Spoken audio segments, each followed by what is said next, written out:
I'm Gini Shoulberg, a parishioner here at St. John's. I'm a member of the Secular Franciscan Order. I am a retired teacher. I retired in 2013 after 31 lovely years with wonderful children, wonderful staff, and wonderful families. It's a time that I will treasure the rest of my life. As with most of you, my world was turned upside down with this pandemic experience.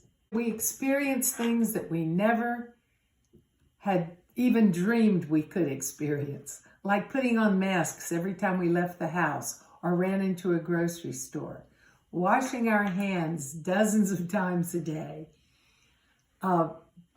We also had trouble interacting with one another because we couldn't greet them physically at all and couldn't hug, couldn't shake hands or anything like that.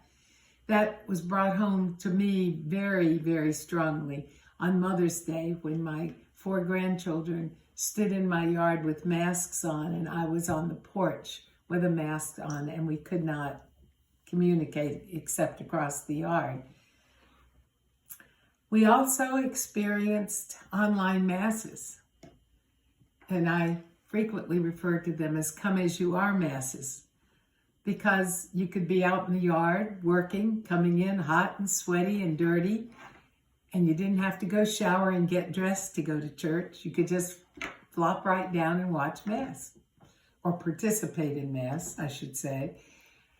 And then I have to admit that there were days when I watched Mass in my PJs. And I'm very grateful for these experiences.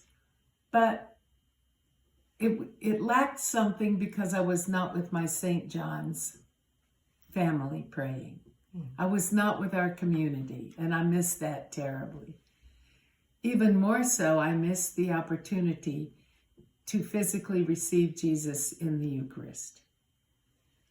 But the bright part of this is that we are beginning to move in that direction.